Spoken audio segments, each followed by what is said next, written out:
అందరికీ నమస్కారం.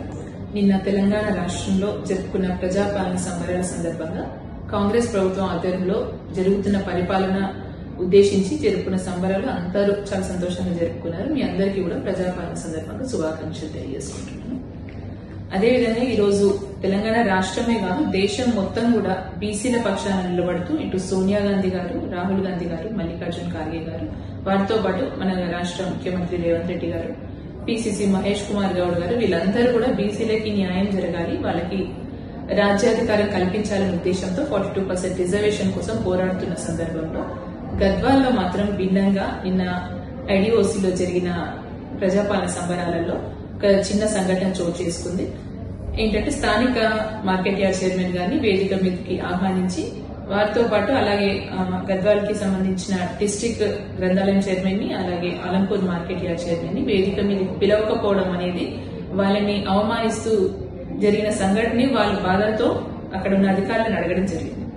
అయితే అధికారులను అడుగుతున్నప్పుడు అధికారులు సమాధానం ఇచ్చుకుంటారు, వాళ్ళ ఆన్సర్ ఏదో వాళ్ళు ఇచ్చుకుంటారు. కానీ దానికి భిన్నంగా అక్కడ ఉన్న స్థానిక గద్వాల్ ఎమ్మెల్యే గారు అనవసరంగా ఆయనకి సంబంధం లేని విషయంలో తలదూరుస్తూ ఏ ఎస్సీ ఎస్టీ బీసీ మైనార్టీ బిడ్డల ఓట్లతో ఆయన గెలిచిందో అదే ఎస్సీ బీసీలను పక్కన కూర్చోబెట్టుకోవడం చిన్న చూపుగా భావించి గ్రంథాలయం చైర్మన్ ని కాబట్టి ఇటు మార్కెట్ యార్డ్ చైర్మన్ ని ఇద్దరిని కూడా కులం పేరుతో దూషిస్తూ దుర్భాషలాడుతూ వాళ్ళని అవమానించడం అనేది నిజంగా చాలా బాధాకరమైన విషయం.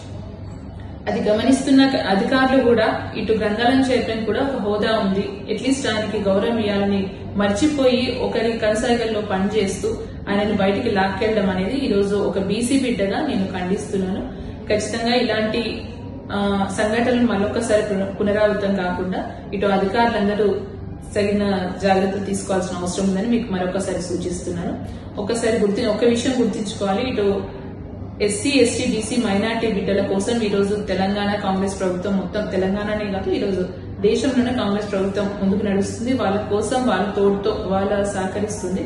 కానీ అది మర్చిపోయి కొంతమంది వాళ్ళ స్థాయిని దిగదార్చుకొని మాట్లాడే మాటలు వెనక్కి తీసుకొని మా బీసీ బిడ్డలకి మా వెనుకబడ్డ జాతులకి క్షమాపణ చెప్పకపోతే ఇటు గ్రంథాలయం చైర్మన్ గారికి అలాగే మార్కెట్ యార్డ్ చైర్మన్ గారికి ఇద్దరికి కూడా క్షమాపణ చెప్పాల్సిన అవసరం ఉంది.